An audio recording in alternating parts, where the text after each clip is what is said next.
जय हिंद दोस्तों, स्वागत है आप सभी का एक बार फिर से हमारे स्टडी विद राहुल यूके के प्लेटफॉर्म में। और आज हम यहाँ पर चर्चा करने वाले हैं कुमाऊं के चंद्रवंशीय राजा कीर्तिचंद एवं भीष्मचंद के बारे में। तो चलिए दोस्तों, टॉपिक की ओर बढ़ते हैं और डिस्कस करते हैं आज का सेशन। इससे पहले दोस्तों हम डिस्कस कर चुके हैं यहाँ पर राजा रतनचंद एवं भारती चंद के बारे में, जो कि हम पिछले लेक्चर में अच्छे से पढ़ चुके हैं। और आज जानते हैं कि किस प्रकार कीर्तिचंद ने अपने साम्राज्य बढ़ाने का प्रयास किया है कुमाऊं क्षेत्र में। तो चलिए दोस्तों, सबसे पहले लिखा है दोस्तों राजा कीर्तिचंद, जिसका टाइम पीरियड है 1488 से लेकर 1503 ईस्वी तक, यानी 15 वर्ष तक ये शासन करता है कुमाऊं में चंद्रवंश के रूप में। और ये पुत्र था रतनचंद का। किसका दोस्तों? रतनचंद का पुत्र था राजा कीर्तिचंद। और रतनचंद किसका पुत्र था? ये था भारती चंद का। किसका? भारती चंद का, जो कि हम ऑलरेडी पढ़ चुके हैं। और दोस्तों राजा कीर्तिचंद समकालीन है अजयपाल के। उस समय गढ़वाल में परमार डायनेस्टी के थ्रू राजा अजयपाल का शासन था और उसकी राजधानी थी चांदपुरगढ़ चमोली में। और यहाँ पर कुमाऊं में कीर्तिचंद शासन कर रहे हैं। और कुमाऊं में दोस्तों, ये जैसे उत्तराखंड का मैप है, कुमाऊं साइड यहाँ पर चंपावत में ये राजा कीर्तिचंद हैं और गढ़वाल में यहाँ पर परमार डायनेस्टी के थ्रू अजयपाल, यानी ये एक दूसरे के समकालीन हैं, राजा अजयपाल एवं कीर्तिचंद। अब देखते हैं दोस्तों कि क्या क्या कंडीशन आती हैं इसके अंदर। दोस्तों अब देखिए, होता यह है कि 12 मंडल तथा विसौत पर विजय प्राप्त की। अब क्या होता है दोस्तों, राजा कीर्तिचंद अपने साम्राज्य को बढ़ाने के लिए विभिन्न अलग अलग जगहों पर आक्रमण करता है। तो ये अल्मोड़ा के 12 मंडल तथा विसौत पर विजय प्राप्त करता है, आक्रमण करता है और जीत जाता है, और उस क्षेत्र को भी अपने कुमाऊं में मिला देता है। साथ ही साथ दोस्तों खगमरा कोट तथा शूरनारा को भी अपने राज्य में मिलाया। इसने 12 मंडल तथा विसौत पर विजय प्राप्त करने के पश्चात फिर भी अल्मोड़ा के खगमरा कोट तथा शूरनारा को अपने राज्य में मिलाया। राज्य कहाँ है इसका? चंपावत में। इसने यहाँ पर अल्मोड़ा है। इसने अल्मोड़ा के खगमरा कोट पर आक्रमण किया, 12 मंडल पर, विसौत पर और शूरनारा पे आक्रमण किया और अपने राज्य में मिला लिया। यानी धीरे धीरे अपने राज्य का विस्तार कर रहा है ये राजा कीर्तिचंद। अब देखते हैं दोस्तों, इसमें कैडोरो बोरारो को चंद राज्य में शामिल किया, जहां पर कत्यूरियों का शासन था। यानी कैडोरो बोरारो एक कत्यूरियों का राज्य था, वहां पर इसने आक्रमण किया और उसको भी अपने चंद राज्य में शामिल किया। साथ ही साथ अब डिस्कस करते हैं दोस्तों फल्लाकोट विजय। इसने क्या किया? अल्मोड़ा के फल्लाकोट पर आक्रमण किया और जीत गया। दोस्तों इस फल्लाकोट के बारे में कुछ जानकारी नहीं मिली है। इसमें कहा गया है कि खाती जाति सूर्यवंशी राजा को हराया इस राजा कीर्तिचंद ने। हुआ ये कि यहाँ पर किसी राजा का नाम मेंशन नहीं किया गया दोस्तों किसी भी बुक में। तो फल्लाकोट में खाती जाति का सूर्यवंशी राजा था, उस पर आक्रमण किया इस राजा कीर्तिचंद ने और उसको हराकर उसे भी अपने अधिकार क्षेत्र में ले लिया। यानी अब ये धीरे धीरे अपने साम्राज्य को बढ़ा रहा है। अब दोस्तों ये क्या करेगा? अजयपाल को भी युद्ध में हराएगा।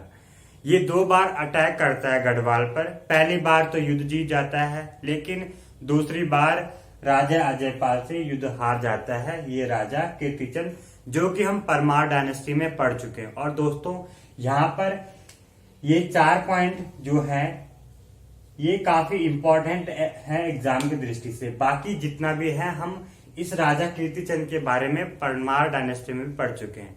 तो आपको यहाँ पर साथ साथ जो राजा अजयपाल वाला पार्ट है परमार डायनेस्टी में, तो वो भी पढ़ना है दोस्तों, ताकि आपको राजा कीर्तिचंद के बारे में पता लगे कि किस प्रकार इसने राजा अजयपाल से युद्ध लड़ा और किस प्रकार ये जीता और किस प्रकार हारा। तो ये सारी बातें ऑलरेडी हम डिस्कस कर चुके हैं परमार डायनेस्टी वाले सेशन में। तो ये सारी चीजें आपको साथ लेके चलनी है परमार डायनेस्टी वाले सेशन में, जो कि ऑलरेडी हम पढ़ चुके हैं। अब देखते हैं दोस्तों इसमें हुआ क्या। नोट, कीर्तिचंद ने जसपुर में कीर्तिपुर नाम से चौकी स्थापित की। दोस्तों सिंपल है, कीर्तिचंद ने कीर्तिपुर नाम से अपने नाम से ही एक चौकी स्थापित की। दोस्तों एग्जाम में वैसे क्वेश्चन इतना इजी बनेगा नहीं, लेकिन एक बार एग्जाम में क्वेश्चन बना था कि देहरादून में करणपुर गांव की स्थापना किसने करी थी। तो किसने करी थी? रानी कर्णावती ने। सिंपल है दोस्तों, रानी कर्णावती ने करणपुर गांव की स्थापना करी थी। तो इस प्रकार क्या पता क्वेश्चन बन जाए कि जसपुर में कीर्तिपुर नामक शहर किसने बसाया। तो किसने बसाया दोस्तों? ये बसाया था राजा कीर्तिचंद ने। सिंपल लॉजिक है दोस्तों, नाम से ही पता चल रहा है किसने स्थापना की होगी इसमें, किसकी?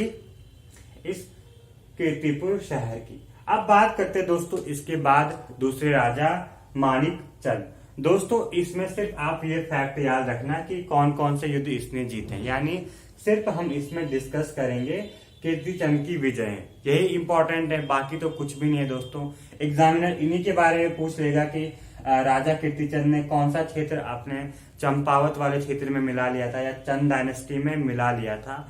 तो ये सारे पॉइंट यहाँ पे लिखे हैं, ये आपको अच्छे से नोट करने। अब बात करते हैं दोस्तों इसमें नेक्स्ट राजा की, राजा माणिकचंद, जिसका टाइम पीरियड है 1532 से लेकर 1542 ईस्वी तक, यानी 10 साल तक शासन करेगा कौन? राजा माणिकचंद। अब देखते हैं दोस्तों इसमें एक इंपॉर्टेंट कहानी है यहाँ पे। राजा माणिकचंद के समय ये होता है कि मध्यकालीन इतिहास, भारत का मध्यकालीन इतिहास के समय यहाँ पर शासक हैं शेरशाह सूरी, और उसके 2 पुत्र थे जिसने ग्रांड ट्रंक रोड बनाई थी। किसने? शेरशाह सूरी ने। इसके 2 पुत्र थे दोस्तों, इस्लाम खां एंड उपदिल खां। होता यह है कि जो इस्लाम खां है इसका एक विरोधी था खवास खां, और हमेशा इन दोनों के बीच आपस में लड़ना झगड़ना चलता रहता था।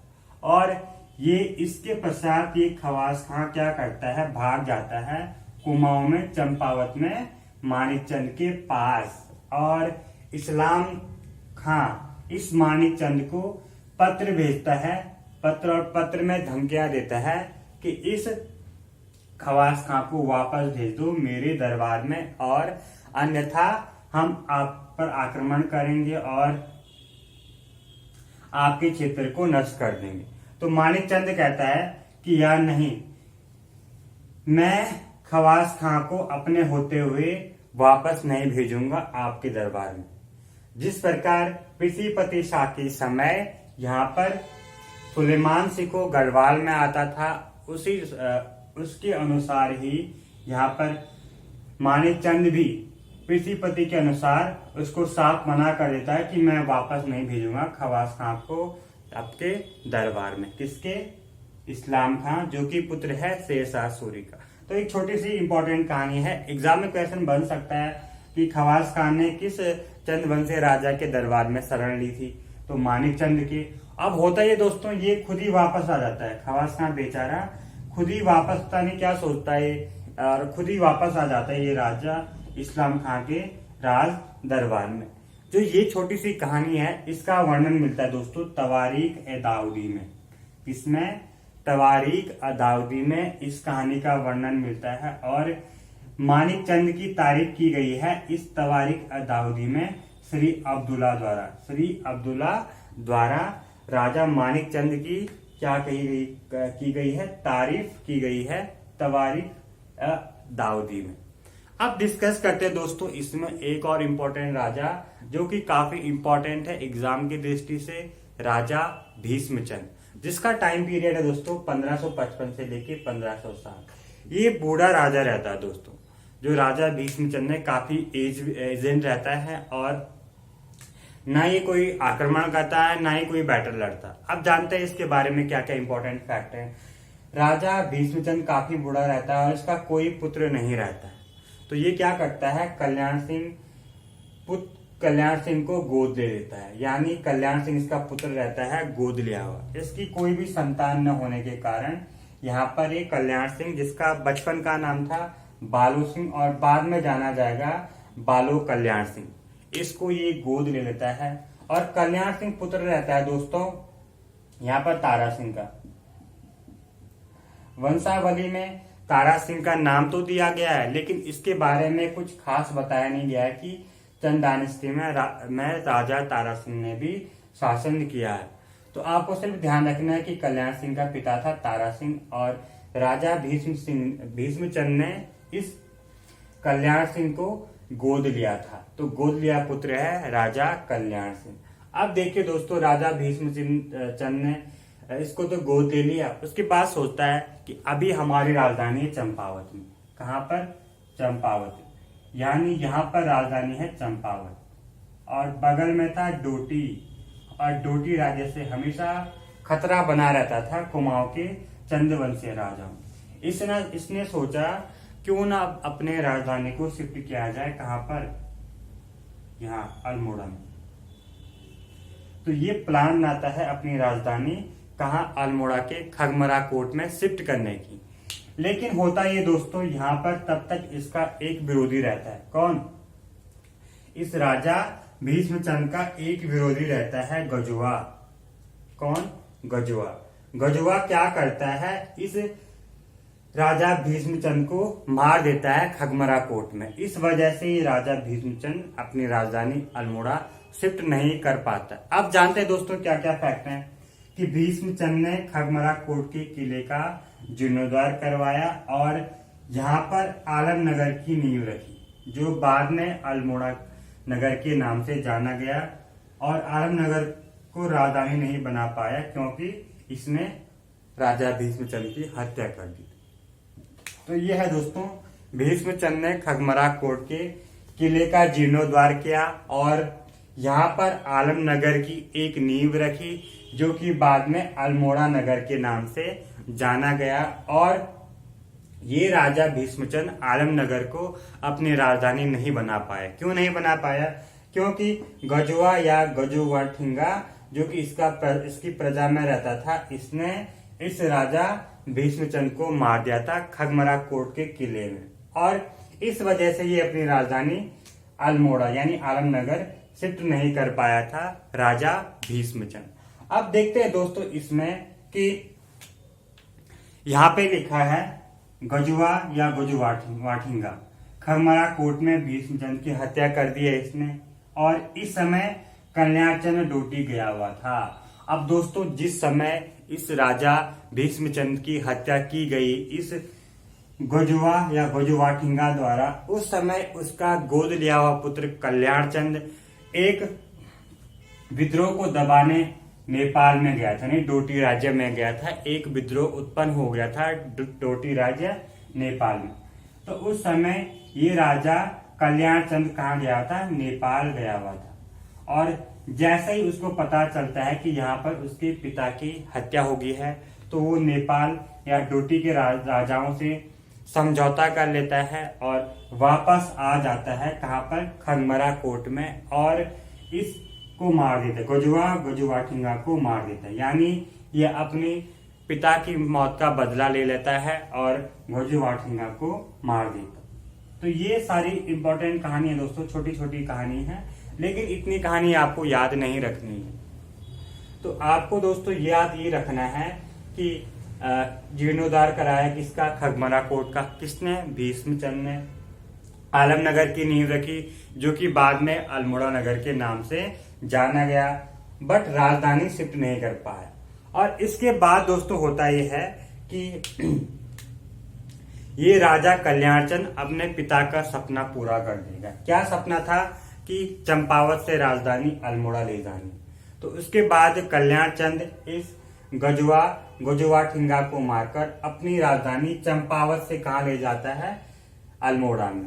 तो देखिए दोस्तों क्या फैक्ट लिखा है मैंने यहाँ पर आपके लिए। इसके बाद बालो कल्याणचंद राजधानी अल्मोड़ा ले जाएगा। इसके बाद जब गजुवाठिंगा को मार देगा तो इसके बाद राजा बालो कल्याण चंद अपनी राजधानी चंपावत से अल्मोड़ा शिफ्ट कर देगा, क्योंकि दोस्तों यहाँ चंपावत तो डोटी की कनेक्शन में है, लेकिन कई बार ये बार बार आक्रमण करते रहते थे चंपावत में। ये उनसे दूर रहने के लिए या अपने राज्य को युद्ध से बचाने के लिए या कई अन्य विद्रोह से बचाने के लिए अपनी राजधानी कहाँ ले जा रहा था, अल्मोड़ा में ले जाना चाह रहा था। तो अब राजा कल्याणचंद अपनी राजधानी ले गया कहा, चंपावत से अल्मोड़ा, और इस प्रकार चंपावत से शासन चलाने वाला अंतिम शासक है भीष्मचंद। यानी अभी तक जितने भी चंद डायनेस्टी के राजा हैं सारे कहां से शासन चला रहे थे, सारे चंपावत से शासन चला रहे थे। कहां से दोस्तों, सारे चंपावत से शासन चला रहे थे। लेकिन यहाँ पर भीष्मचंद अंतिम राजा है जिसने कहां से, चंपावत से शासन चलाया है चंद डायनेस्टी के थ्रू। अब यहाँ पर जो राजा कल्याण चंद है ये पहला राजा हो जाएगा जिसने अल्मोड़ा से यहाँ पर अपना शासन चलाया, यानी चंद वंश का पहला ऐसा शासक जिसने शासन कहां से चलाया है, अल्मोड़ा से। अगर दोस्तों यहाँ पर एग्जाम में अच्छे से देखें तो दो अच्छे इंपॉर्टेंट क्वेश्चन बन सकते हैं कि यहाँ पर चंपावत से शासन चलाने वाला चंद वंशीय अंतिम शासक कौन था, तो राजा भीष्मचंद।